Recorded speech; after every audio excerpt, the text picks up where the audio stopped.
ब्रह्मानन्दं परमसुखदं केवलं ज्ञानमूर्तिं द्वन्द्वातीतं गगनसदृशं तत्त्वमस्यादिलक्ष्यम् एकं नित्यं विमलमचलं सर्वधि साक्षिभूतं भावातीतं त्रिगुणरहितं सद्गुरुं तं नमामि।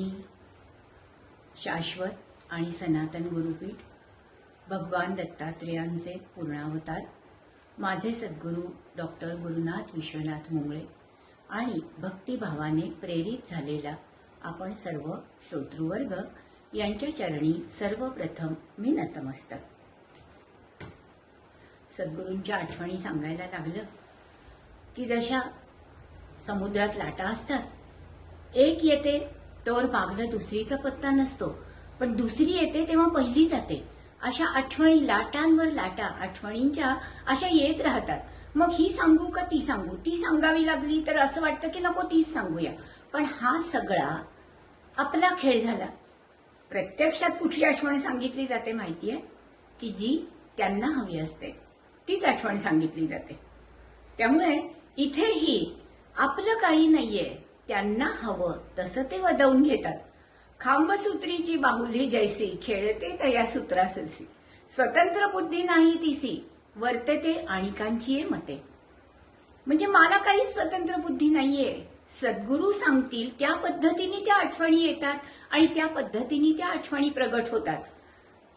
काही चूक असेल, दोष असेल, अतिरिक्त असेल तर माझं, पण जे काही भव्य दिव्य उत्तम सगळं आहे ते मात्र आपल्या सद्गुरूंचं।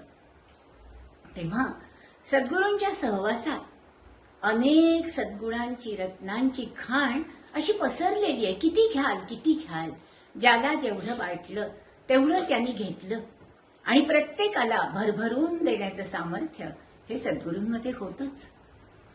असं व्हायचं की सद्गुरू पूर्ण काळ, म्हणजे आपण नुसतंच वाचतो ऐकतो की भगवत भक्त हा 24 तास भगवंताच्या स्मरणात नामात अनुसंधानात असतो, पण काही वेळा असं दिसून येतं किंवा काही वेळा नकळत असं होतं की जसं बोललं किंवा जसं म्हटलं प्रत्यक्षात वर्तनात मात्र काहीतरी फरक दिसून येतो आणि तो फरक खूप जाणवतो। पण इथं मात्र तसं नाही, जसे ते म्हणायचे तशाच पद्धतीने त्यांची वर्तणूक असायची आणि आपले विचार आणि त्यांचं वागणं आणि त्यांचे विचार आणि त्यांची तादात्म्यता, त्यांची तद्रूपता, त्यांची शरणागती, त्यांची एकात्मता याच्यामध्ये कुठेही अशी बारीकशी फट सुद्धा कधीच दिसली नाही। इतक्या वर्षात कधीही असं वाटलं नाही की अरे महाराजांशिवाय जग नव्हतं, महाराजांशिवाय कुठली गोष्ट नव्हती, महाराजांशिवाय श्वास नव्हता, महाराजांशिवाय विषय नव्हता। महाराज महाराज महाराज आणि फक्त महाराज हेच त्यांचं आयुष्य होतं। सहज एकदा असं विषय निघाला होता, कोणीतरी म्हणालं की काय ना असं याच्यात काय कंटाळा येतो जगण्याचा, काहीतरी हे होतं। तेव्हा सरांनी सांगितलं एकच वाक्य, पण इतकं खोलवर जाऊन रुतलं, तुम्हाला माहितीये मी का जगतो? मी फक्त श्री गुरुचरित्र वाचण्यासाठी जगतो। कारण सकाळी उठून मला एकच व्यवधान असतं, ते म्हणजे आज उठायचं, अंघोळ करायची आणि श्री गुरुचरित्र वाचायचं, गुरुलीलांचं वर्णन ऐकण्यात आणि ते बघण्यात आणि त्या आत ठसवण्यात आपलं सगळं आयुष्य चिंब भिजून जातं, याच्याशिवाय दुसरा विषय नसतो। तेव्हा अशा पद्धतीच्या सद्गुरूंच्या सहवासामध्ये आपल्यालाही नकळत तो वारा लागेल यात काय नव्हतं। पण तरी सुद्धा एक दत्त महात्म्यात टेंबेस्वामी महाराज, परमपूज्य टेंबेस्वामी महाराज मानवी मनाचं फार सखोल आणि सुंदर आणि सूक्ष्म असं वर्णन करतात। ते सांगतात की मायेच्या शक्ती दोन, आवरण आणि विक्षेप। कितीही बघितलं माहितीये हे साक्षात दत्त स्वरूप आहेत।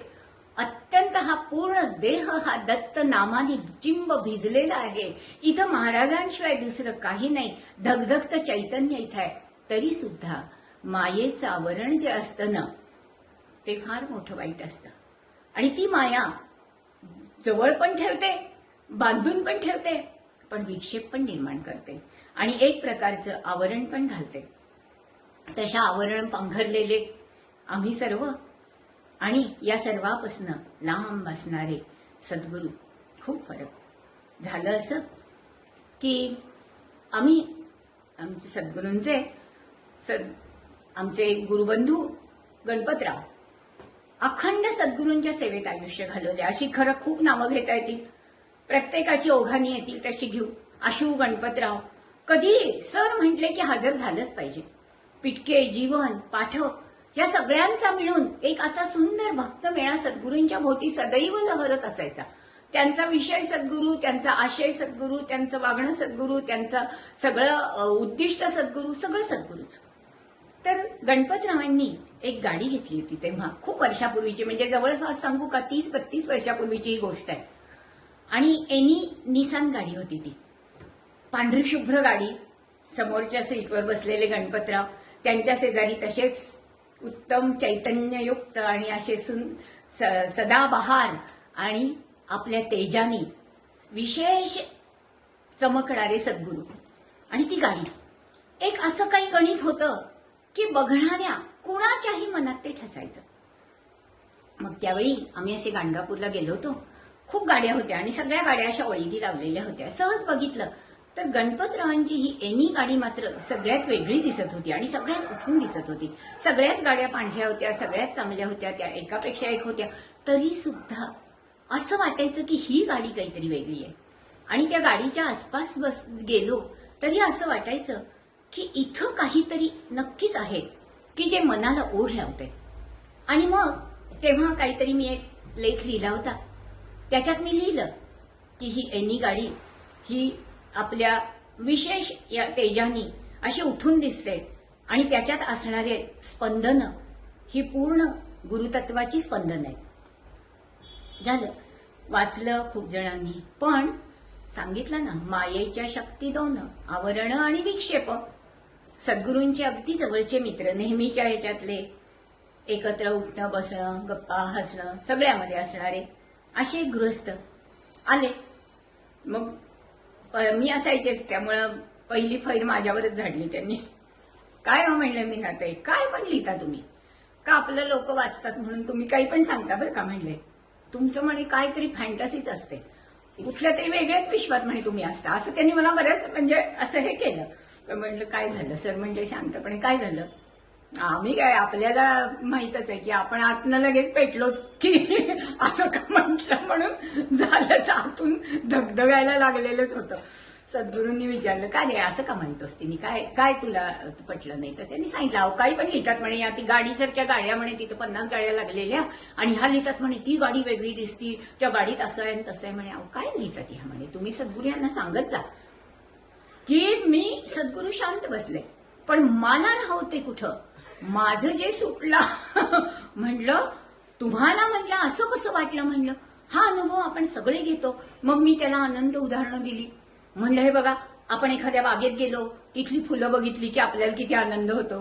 आपण एखाद्या निसर्गाच्या ठिकाणी गेलो तर किती आपला चेहरा लगेच फुलतो. एखाद्या मोठ्या तलावाजवळ गेलो, नदीजवळ असो, समुद्राजवळ असलो, केवढं चैतन्य आपल्या आत येतं. म्हणलं आणि हेच एखाद्या म्हणलं दुसऱ्या अशा ठिकाणी गेलो, दवाखान्यात जा, आणखी कुठं जा, अशा ठिकाणी गेलात तर तिथं म्हटलं आपला चेहरा पडलेला असतो. आपल्या सगळ्या चांगल्या भावना, आनंदी भावना या तिथं होऊन सुकून गेलेल्या असतात. आपण प्रयत्न करूनही तिथं आनंदी नाही राहू शकत म्हटलं. आणि हे मी अगदी जीव तोडून अशी उदाहरणं देऊन त्यांना 15 मिनिटं पटवत राहिले.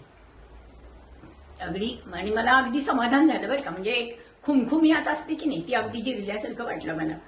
झालं ते आपले, मग काही जास्त ते बोलले पण नाहीत. माझा जरा आवेश पण बघितला त्यांनी आणि मग ते काही फार न बोलता सरांनी पेढा दिला, ते गेले.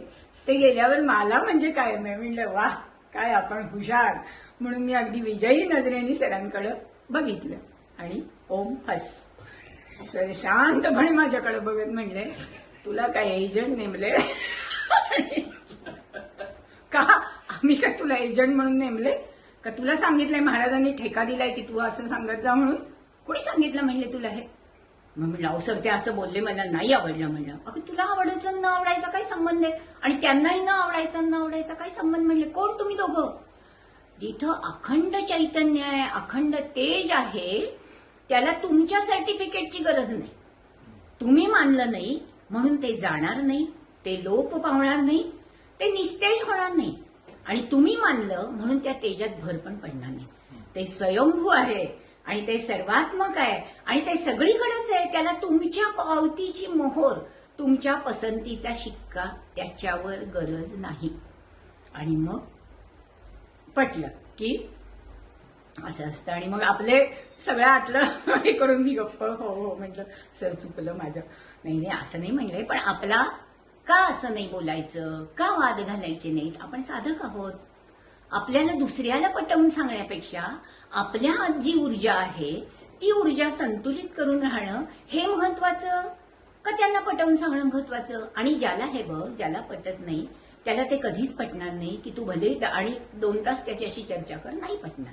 कारण त्यांच्या आत तो एक गाठ ती बसलेली आहे. तुमच्या बोलण्याने ती नाही सुटत, इतकी ताकद तुमच्या बोलण्यात नसती. म्हटलंय पटलं, मान्य आहे, म्हटलं अगदी 100% मान्य आहे. आणि ज्याला पटायचंय त्याला कसंही पटतं की तुम्ही हे नाही सांगितलं तरी त्याच्या आतली जाणीव त्याला सांगते की हे वेगळं आहे, त्याला तुमच्या याची गरज नसती. म्हटले. आणि हे असं इतकं सुंदर उदाहरण. आणि प्रत्येक वेळेला प्रत्येक प्रसंगात खूप जण यायचे की असे यायचं. आता आपल्याला माहितीच आहे की मनुष्य जेवढे मनुष्य तेवढे स्वभाव वेगवेगळे. आणि सरांकडे असं काही बंधन नव्हतं की तुम्ही या ह्यांनी यायचं नाही, त्यानं माझ्या घरात पाय, असलं काही नव्हतं. महाराजांचं घर आहे, महाराजांच्या इच्छेने इथं माणूस येतो, येणारा कुठूनही येतो आणि ज्याला नाही यायचं तो कसाही नाही येतो. तेव्हा असेच एक जण आली जोडी, काहीतरी प्रपंचातल्या अडचणी होत्या, त्या त्यांच्या पत्नी सांगत होत्या असं तसं. मग सरांनी तेवढ्यात हाताची घडी घालून खुर्चीवर बसून ते गृहस्थ रुबाबदारपणे सरांना म्हणले, यांची इच्छा आहे म्हणून हे चाललंय, नाहीतर सर मला आहे काय पटत नाही, माझा ह्याच्यावर विश्वास नाही. मग सर त्यांना शांत म्हणले की आम्ही कुठं तुम्हाला म्हणलंय तुम्ही विश्वास ठेवा, आम्ही म्हणलं नाही तुम्हाला की तुमचा विश्वासच असला पाहिजे, तुम्ही नका करू. आमच्याकडे आम्ही दुकान मांडलेलं नाही, आम्ही इथं बाजार भरवलेला नाही, ज्याला पाहिजे महाराज, आणि मी तर काहीच करत नाही म्हणले, ज्याला हवं तो येतो, ज्याला द्यायचं ते महाराज देतात, ज्याला नाही द्यायचं तो जातो.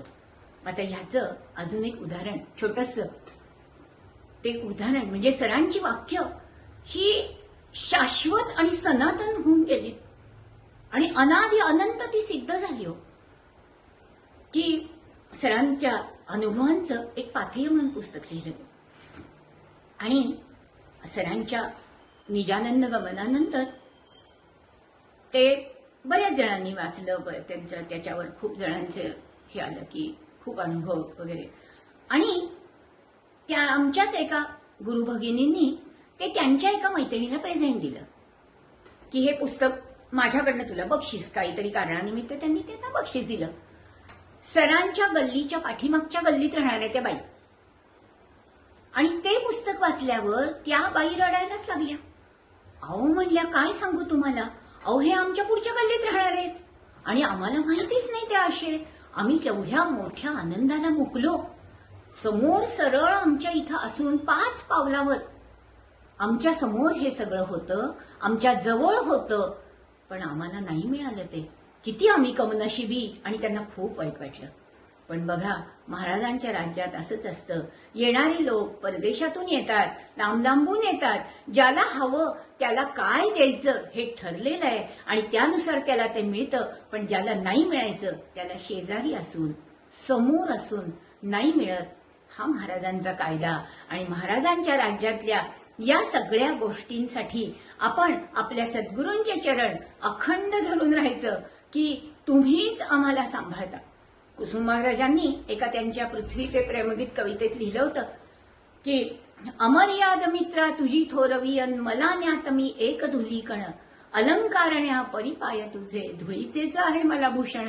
आम्ही म्हणतो सद्गुरूंना की सद्गुरू अमर्याद थोरवीचे आपण आहात आणि तुमच्या पायाशी राहण्यासाठी आम्हाला एक धुळीचा कण होणं याचं भाग्य आम्हाला द्या, हीच आमच्यावर आपण कृपा करा. आपण सद्गुरुनाथ महाराज की जय.